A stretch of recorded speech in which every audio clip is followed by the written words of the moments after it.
रूबरू कराते हैं, वो किसी पहचान के मोहताज नहीं है। अभी हाल के दिनों में 28 मार्च को बीजेपी ने इनको बड़ी जिम्मेदारी दी है। जिला मंत्री के पद पर इन्हें रखा गया है, इनको बनाया गया है और इनके मन में एक सेवा का भावना एक बचपन से ही माने तो कहे तो कोई बड़ी बात नहीं है। इनका आइकॉन भी कौन है वो आपको रूबरू कराएंगे। पॉलिटिकल में इनका कैसे शौक पैदा हुआ है, आइए हम डॉक्टर नूतन सिंह से आपको रूबरू कराते हैं। पहले तो मीडिया में इनका आपका स्वागत है मैम। धन्यवाद। पहले बहुत बहुत बधाई आपको इस पद के लिए।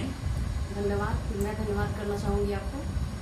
एक बात बताएं, आप जो बीजेपी में अभी जिला मंत्री के पद पर आप आई हैं, एक एज ए लेडी, और कि महिलाओं का पॉलिटिकल से थोड़ा सा जुड़ाव बहुत कम होता हुआ जा रहा है, इसकी विभाग क्या करें? जैसा कि आप बोले कि महिलाओं का जुड़ाव कम होता जा रहा है, मैं इससे कतई सहमत नहीं हूँ।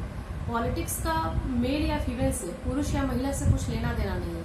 वो आपके इंटेंशन पे डिपेंड करता है, नेचर पे डिपेंड करता है, आप कितना इंटरेस्ट रखते हैं, सोसाइटी के लिए कुछ करना चाहते हैं, वो व्यक्तिगत भावना के ऊपर है। मैम, बीजेपी पार्टी एक बहुत ही स्ट्रॉन्ग पार्टी है। तो इस पार्टी में आपको जिले की जिम्मेदारी मिली है, तो आपसे लाखों लोगों का जो आशाएं उम्मीद आपसे जुड़ी हुई है, उनकी समस्याओं को फेस के लिए आप क्या कर सकते हैं? देखिए, मेरा मानना है कि मैं इस पार्टी को इसलिए ज्वाइन की हूँ कि इस पार्टी बचपन से मैं इस पार्टी के विचार से बहुत ज़्यादा इंस्पायर्ड हूँ, बहुत ज़्यादा। मेरे दिमाग में अटल बिहारी वाजपेयी जी का थिंकिंग, सुषमा स्वराज जी का जो सोच था या देश के लिए जो डिवोशन था, वो सब चीज़ चलता है और उनको देखते हुए मैं इस पार्टी से जुड़ी हूँ। क्योंकि भाजपा अपने आप में एक विचार है, अपने आप में एक आंदोलन है। इसके थ्रू आप सोसाइटी को बहुत कुछ दे सकते हैं और कर सकते हैं। मैं मैक्सिमम कोशिश करूंगी कि महिलाओं के सशक्तिकरण की दिशा में काम किया जाए और इस तरह से जितना अपने, वैसे मैं पेशे से डॉक्टर हूँ, लेकिन सिर्फ अपने लिए जीने का जज्बा नहीं है मेरे अंदर। अपना तो खुद है ही, लेकिन साथ साथ कुछ वक्त निकाल कर सोसाइटी को दे सकूं और समाज की सेवा कर सकूं, इसमें मैं अपना अहोभाग्य समझूंगी। आप जिस पार्टी में, इस पार्टी को किसी धार्मिक रंग न मिले, इसके लिए क्या करेंगे? मेरी पार्टी में कहीं भी किसी भी जगह धर्म, जाति, इन सब चीजों पे कोई फोकस नहीं है। संपूर्ण जगत, पूरा विश्व एक परिवार है। वसुधैव कुटुम्बकम, बहुजन हिताय बहुजन सुखाय से मैं वाकिफ हूँ और इसी पे ये पार्टी बेस्ड है। इसलिए इसमें रंग, जातीय रंग या फिर किसी समुदाय को लेकर कोई कमेंट नहीं किया जा सकता। सीहोर जिला एक मायने में बहुत ही छोटा जिला, लेकिन यहाँ के कारनामे बड़े बड़े हैं। यहाँ के जिला को बनाने वाले सूर्य नाजावी थे, जिन्होंने जिला को बनाया ताकि आज हम सब जिलेवासी कहलाते हैं। उनके बारे में क्या कहना है? मैं एहसानमंद हूँ, या उनके एहसान में हम सभी जिलावासी हैं कि उन्होंने इस छोटे से जगह को जिला का दर्जा दिया। और छोटे और बड़े होने से कुछ नहीं होता है। कहते हैं ना कि छोटन में देखन में छोटन लगे और काम करे गंभीर, तो छोटे होने से कोई बहस नहीं है। हमको छोटा होते हुए भी अपने आप को राज्य स्तर पे, देश स्तर पे आगे बढ़ाना है और हर फील्ड में आगे बढ़ाना है। आप डॉक्टर के पद पे हैं, एज ए आपने MDS के आप डिग्री आपके पास है, तो गवर्नमेंट जॉब भी कर सकती थी आप? हाँ, बिल्कुल गवर्नमेंट जॉब कर सकती थी। यहाँ तक कि 2-3 ऑफर भी आए, अभी भी मेरे पास उसका पेपर्स रखा हुआ है। लेकिन मैं किसी एक चीज में बंद कर नहीं रहना चाहती हूँ। मैं बीइंग अ डॉक्टर अपना प्राइवेट प्रैक्टिस कर सकती हूँ और कर रही हूँ। मेरा प्रायोरिटी मेरा डॉक्टरी है, मेरा प्रोफेशन है, फैमिली है और साथ साथ सोसाइटी भी है। अपने आप को किसी एक जगह बंद कर रखना मैं नहीं पसंद करती, इसलिए मुझे सरकारी नौकरी में बहुत इंटरेस्ट नहीं है। सेवा करने के लिए और भी रास्ते हैं, तो पॉलिटिकल ही क्यों? पॉलिटिक्स में बुराई क्या है कि फिर इस तरह का प्रश्न कि आपसे स्पष्ट चाहते हैं, पॉलिटिकल क्यों चुना? देखिए, पॉलिटिक्स में सारे लोगों से सोशलाइज होना है, मिलना है, एक प्लेटफॉर्म है और एक विचारधारा है। पॉलिटिक्स में मैं आप सिर्फ और सिर्फ बीजेपी में हूँ, बीजेपी के विचारों से प्रभावित हूँ और इससे सहमत हूँ। इसका जो विजन है, इसका जो तरीका है, इसमें जो महिलाओं का सम्मान है, इसकी जो संस्कृति है, वो मुझे काफी हद तक प्रभावित करती है। इसलिए मैं इस पार्टी को ज्वाइन की। मैम, बीजेपी पार्टी में आपका आइकॉन या आइडियल कौन है?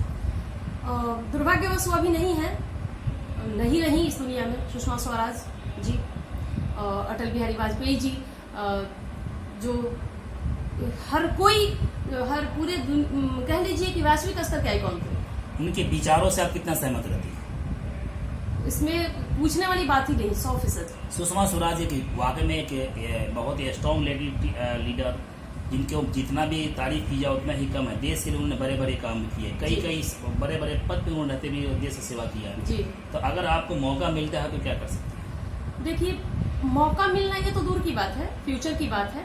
आज एज ए बीजेपी एक्टिविस्ट मैं जब ज्वाइन की हूँ, तो अभी सिर्फ और सिर्फ मेरा उद्देश्य है आगे बढ़ना, सोसाइटी को सर्व करना, अपना जो काम है वो करना। हाँ, लेकिन अगर फ्यूचर में चलकर इस तरह का कोई मौका आता है तो अपना बेस्ट करने का कोशिश करूँगी। जो हमको सोसाइटी में कमी दिखता है, specially just I want to talk about women empowerment, because मेरा मानना है कि जिस घर की महिलाएं सशक्त हैं, शिक्षित हैं और बहुत सबल हैं, उस घर में खुशी बहुत ज्यादा है। और उस घर के पुरुष भी बहुत स्वतंत्र दिमाग से, बहुत फ्री माइंड होकर कोई काम करते हैं। वहाँ के बच्चे भी सुसंस्कृत होते हैं, संस्कारीकरण उनका अच्छा होता है। इसलिए ये कॉन्सेप्ट सिर्फ फैमिली पे नहीं, फैमिली से सोसाइटी बनती है, सोसाइटी से देश बनता है। तो हर स्तर पे ये एप्लीकेबल है कि women should be empowered in every respect, in every aspect. एक चीज आपसे, आखिरी सवाल आपसे है। आप महिला हैं, एक बहुत ही स्ट्रांग महिला हैं, और आपसे लगता है कि फील्ड में मामले में आपको काफी जानकारी भी है। तो आपसे जो लाखों महिलाएं जो है जिनका आस जुड़ेंगी आपसे, वो आपसे जुड़ेंगी भी, तो उनकी आवाज कैसे बुलंद करेंगे आप? जहां तक हो पाएगा, जिस हद तक हो पाएगा, उनकी मदद मैं करूंगी और उनकी आवाज बनकर समाज में गूंजने की कोशिश करूंगी। अच्छा, आपके आ जाने से दोनों समुदाय के लोग जो हैं, और मुस्लिम समुदाय के लोग भी हैं, आपके समुदाय के लोग, क्या दोनों को आप पार्टी में ज्वाइन करने के लिए एग्री हैं? जैसा कि मैंने पहले ही बोला कि मेरे पार्टी का विचारधारा या जो मेरे आइकॉन रहे, जो मेरे आइडियल रहे, अटल बिहारी वाजपेयी जी या सुषमा स्वराज जी, कभी भी किसी भी तरह से किसी समुदाय को उन्होंने अलग नहीं किया, किसी को जाति के बेसिस पे अलग नहीं किया। पहले मैं मेंशन कर चुकी हूँ, बोल चुकी हूँ कि मेरा सोच, मेरा सिद्धांत, मेरे पार्टी का जो मूल मंत्र है, जो सेवा का धारणा है, वो ये है, बहुजन हिताय बहुजन सुखाय। पूरी विश्व एक परिवार है, एक फैमिली है। इस कॉन्सेप्ट पे मैं चलती हूँ और यही सोच मेरे अंदर है।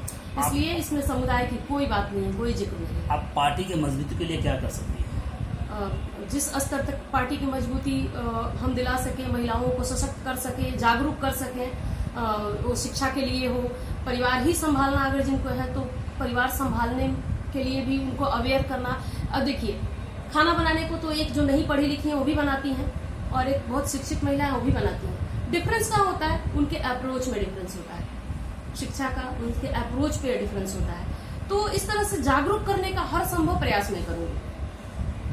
हम आशा करते हैं कि आप जिस पद पे हैं उस पद का गरिमा ख्याल करते हुए आप सभी समुदाय का, और विशेष कर जो सबसे नीचे तबके के लोग हैं, उनका विशेष ख्याल करेंगे आप। जी बिल्कुल, मैं अपने तरफ से भरपूर प्रयास करूंगी, क्योंकि लाइन में खड़े, कतार में खड़े आखिरी इंसान की आवाज सुने और उन तक सहायता पहुंचाने की कोशिश करें। एक आखिरी आप क्या संदेश देना चाहेंगे विशेषकर हमारे जिला वासियों को? अभी तो जिस दौर से हम लोग गुजर रहे हैं, इसमें मैं एक ही गुजारिश करूंगी, एक ही आग्रह करूंगी कि जहां भी रहें, एक सोशल डिस्टेंसिंग के साथ रहें, स्वच्छ रहें, साफ सफाई पे ध्यान दें, बच्चों का ख्याल करें, लेकिन साथ साथ सोशल डिस्टेंसिंग के साथ साथ एक दूसरे से कनेक्टेड भी रहें, सबकी हाल खबर लेते रहें, सबकी खैरियत पूछते रहें। यही संदेश अभी मेरे सामने थी डॉक्टर नुता सिंह, जिन्होंने अभी हाल के दिनों में प्रोग्राम करके भी एक आशा कर्मी को सम्मानित किया था, जो अपने एक भावना को उन्होंने जाहिर करी थी कि मैं चाहती हूँ कि जो सबसे निचले पैदान पे उनको मैं अपने सीने से लगाकर उनकी आवाज़ को बुलंद करूंगी। डॉक्टर नुता सिंह से फिर विशेष एक पॉलिटिकल पे ही आपसे दूसरी कड़ी में लेकर आएंगे। आप सुने थे अभी डॉक्टर नुता सिंह को। धन्यवाद।